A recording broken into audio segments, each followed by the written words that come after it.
For market structure, the result of four firm concentration ratio calculation show that the industry considered an oligopoly market due to the value exceeding 60% and not less than 80% from 2016 until 2031.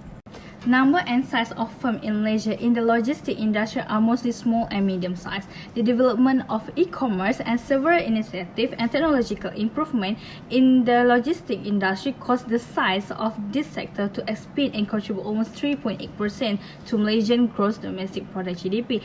In an estimate of 57.2 billion ringgit, there are approximately 3,000 logistics service providers in Malaysian logistics industry to be dominated by several large firms such as Tasco Berhad and CJ Century Logistics Berhad. And Malaysia now has a 412 courier franchise, and the offer in logistics industry is growing rapidly, but it's only focused on the large firms. Assalamualaikum, my name is Ambia. Next is entry and exit barriers. So in general, the logistics and shipping industry is characterized by a mix of competitive market structure that contains many entries and exit barriers into the market. All of the logistic companies studied are subject to the types of companies bound to the entry and exit barriers of oligopolies, monopolistic competition, and conglomerates. For nature of product, each of company that was studied has a slightly different of nature and product, but all of them are characterized by shipping that involve the use of vehicle either air, land, or sea.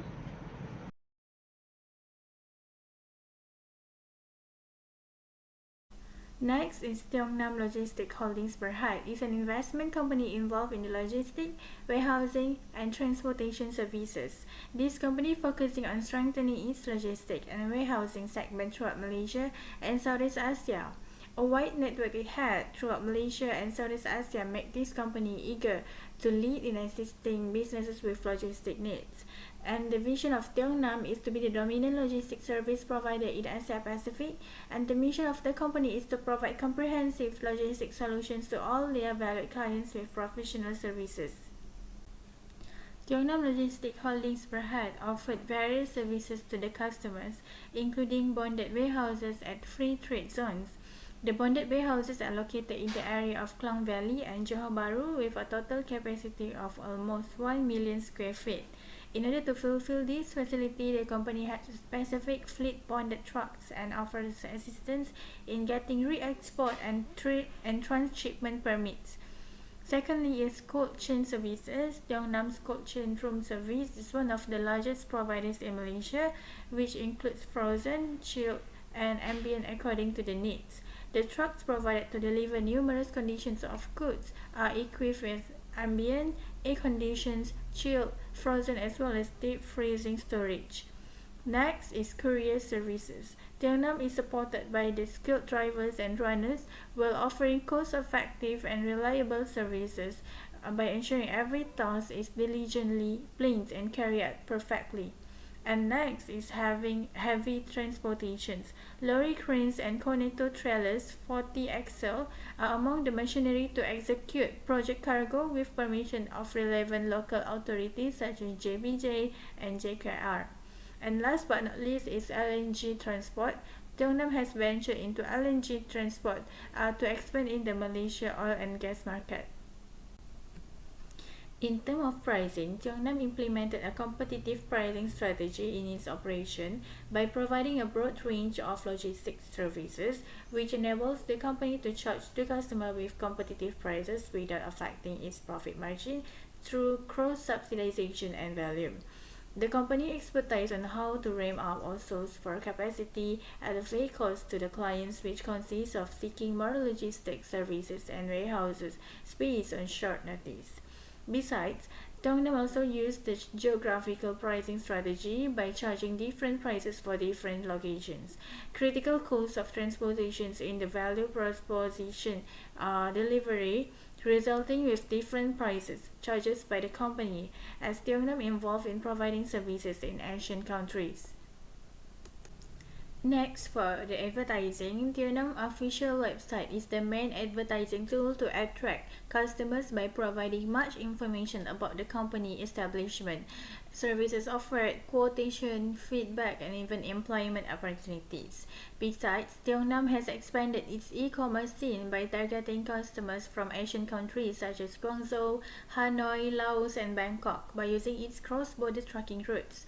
Furthermore, Twitter, Instagram, and Facebook are among the social medias used by this company to advertise its services. The company has posted some videos and pictures regarding the company's daily activities to reveal how these services are being performed. For performance, TEAM Logistics Holdings Berhad had the highest net profit margin in 2016, which is 14.57%. Meanwhile, in 2019, the company recorded the lowest net profit margin, which is 0.1%. It is due to the higher tariff as a result of US-China trade tensions and tightening financial conditions in emerging markets. In 2021, the net profit margin was recorded at 1.97% before dropping again in 2022 due to the Russia-Ukraine conflict that has resulted to substantial increases in commodity and energy prices, supply chain disruptions, and a humanitarian crisis. That's all from me, and I will pass to the next presenter.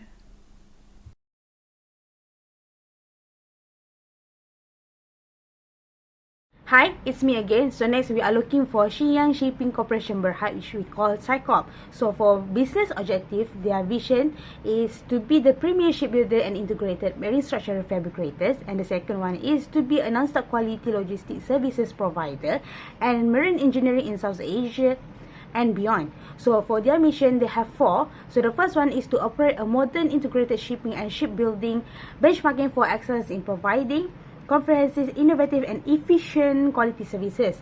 And the second one is to adapt with changes and retain sustainable success and steadfast in health, safety, and environment and quality value. And the third one is to achieve quality assurance and management through quality planning, improvement, and control. And the fourth one is to give full concern for preserving the environment, health, and safety for employees, neighboring communities, and their valued customer.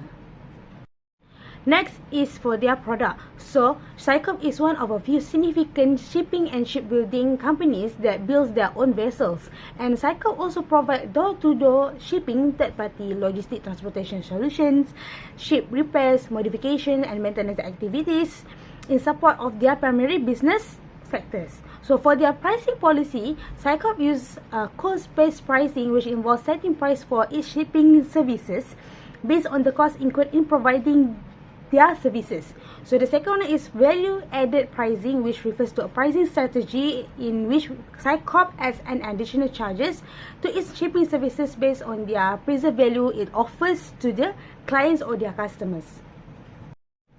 In addition, for advertising and marketing sessions, SICOP also use some tools like websites because they have their own websites officials, and they're also using social media like LinkedIn and Twitter, and also they are participate in industry specific events, trade shows, conference, or exhibition related to shipping and logistics. Next is performance. So based on the table shows, the lowest net profit margin is in 2020, which is equivalent to negative 24.50% due to the spread of COVID-19 in that year that influenced all operation that's going to be done by SICOP. However, in 2022, SICOP recorded a high net profit margin, which is 15.88%.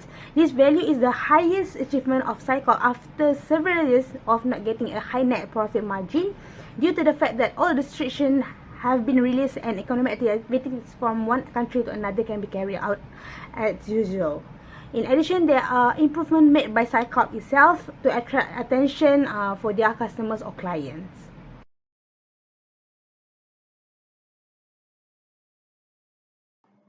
Tasco Berhad was incorporated as a subsidiary of Yusen Logistics Co. Ltd., which in turn is a subsidiary of Nippon Yusen Kabushiki Kaisha in 1974. They classified their services into international and domestic logistics solutions, and recently in 2018 acquired cold storage chain company Gold Cold to their service portfolio.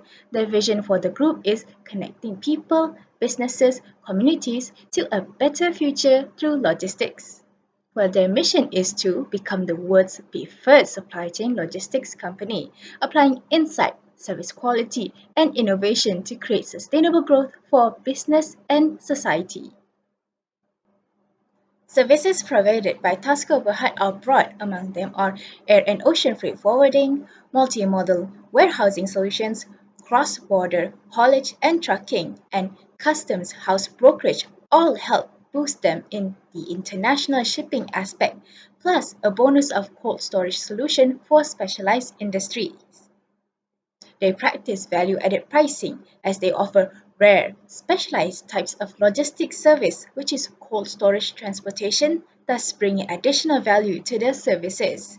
Next, cost pricing is favored as many costs are required to operate the diverse services coupled with the taxes imposed on Tasco Berhad. Lastly, competition pricing as their pricing needs to be within range of its competitors in terms of typical logistics services. Advertising methods used comprise private promoting among its existing customers and partners through many methods of strengthening already established partners within Malaysia, especially. Performance-wise, Tasco Berhad showed a decreasing trend from 2016 to 2020, then increased till 2022. The highest was in 2016, which was attributed to increased activity in international business solutions, air and ocean freight forwarding in exports. Also, because of resecuring lost customer accounts. Conversely, in 2020, where net profit was the lowest, was mainly due to the sudden outbreak of the COVID-19 pandemic, which in turn advanced into a worldwide health crisis, slowing the world economy as a whole.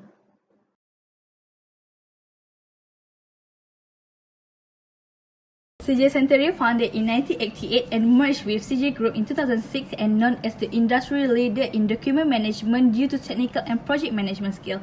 The main objective of CJ Century Company is to build a resilient supply chain through the development of a robust logistics strategy capable of managing the full spectrum of logistics service as a whole and always responding to the customer need in a timely manner. CJ Century service includes integrated logistics, oil logistics, procurement logistics, and data management solution. But here we want more focus on main service, which is integrated logistics. CJ Century has a warehouse area of 4.5 million square feet, 150 trucks, and has more than 1,100 employees working at CJ Century. In integrated logistics, CJ Century has a two types of service, which is multi-transportation, such as multi-drop and pickup, distribution and consideration, cross-border transportation, and container haulage, and also do a contract logistics service, which is offer storage needs in the customer distribution system by using a warehouse management system. Pricing policy that CJ Century uses is competitive pricing, which is the price offered by CJ Century Logistics is the same as the competitors, but to differentiate, CJ Century increased by the R&D. Next, CJ Century uses a cost-based pricing policy, which is the price of the service is based on the cost of providing and added to the profit to be obtained due to fluctuated in the price of oil in the world. For advertisement, CJ Century use media social, vendor, and newspaper. For media social, CJ Century more prefer to use Facebook and YouTube to promote their product. In other methods, CJ Century also attract customer by the vendor. Vendor will promote CJ Century to bring customer to their retail company. And lastly, CJ Century use newspaper to promote their achievement to attract customer and shareholder. While for the performance, the highest profit margin is during 2016, which is 6.72%, and dropped to negative on 2019, which is negative 1.63% due to COVID-19. And after COVID-19, profit margin CJ Century grew drastically from negative to 3.03% in 2022.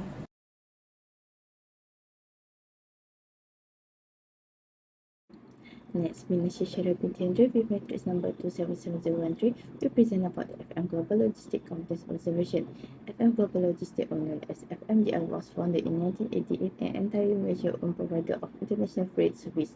This company is a leading one-stop logistics and transportation service provider in the Southeast Asia region, and it offers a variety of innovative supply chains by providing quality service that accelerate the process of global trade service through the sea, air, land, and warehousing service involved more than 107 agents in 127 countries around the world.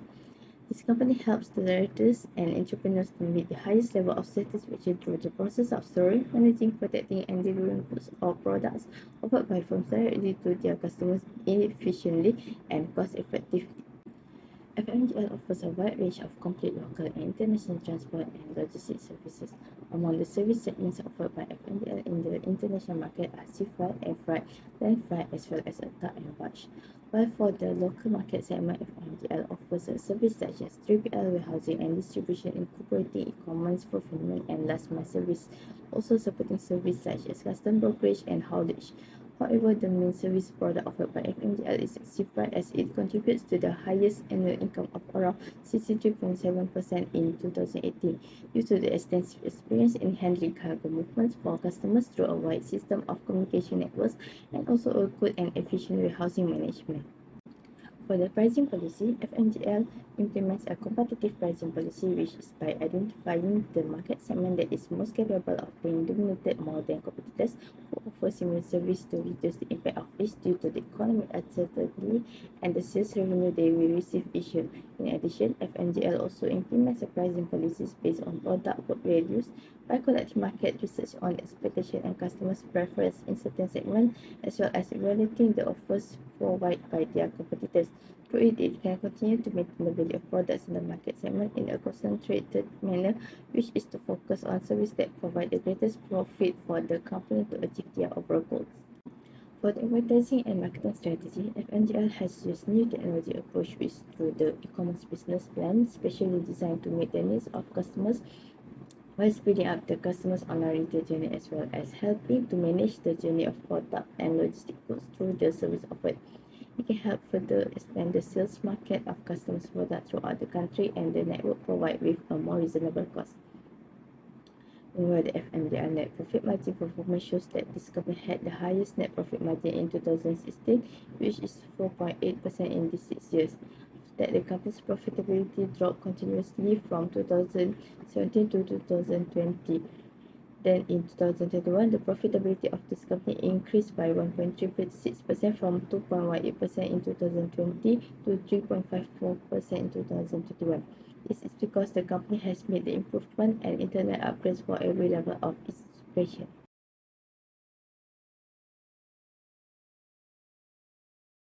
In this slide, I am going to continue with Sinhwa Holding Berhad. Sinhwa Holding Berhad is a private limited company in 2013 but was soon changed to public limited company. Sinhwa is also a holding company for investment offering management services. The vision of this company is to be a trusted logistic provider known for reliable services driven by a dedicated team and modern technology, while the mission is to maintain a high level of quality in the provision of services that are efficient, timely, and cost-effective. In this slide, firstly, we are going to take a look at the services provided. Sinhwa main services consist of cargo transportation, container haulage, warehousing, custom brokerage, and NVOCC, and lastly is manufacturing and fabrication trailers. Next is the pricing policy. The pricing policy is based on cost-based pricing policy. It involves setting prices to cover production and delivery costs and to achieve a desired profit margin. Sinhwa Holding Berhad considers full cost to determine the right pricing that covers expenses, maintains profitability, and stays competitive in the market. The last part from this slide is advertising practices by Sinhwa. Sinhwa prioritizes customer satisfaction, which drew others' company attention to work with Sinhwa. Next, Sinhwa also used Facebook and YouTube in advertising its company. In this slide, I am going to explain on the performance of Sinhwa based on the net profit margin. The average net profit margin over the years is 6.58%. The highest net profit margin was achieved in 2016 at 14.80%. And lastly, we can see the lowest net profit margin was recorded in 2020 at 0.91%. The COVID-19 pandemic disrupted supply chains, leading to container shortages and slowing down the movement of goods. This in turn contributed to economic recession.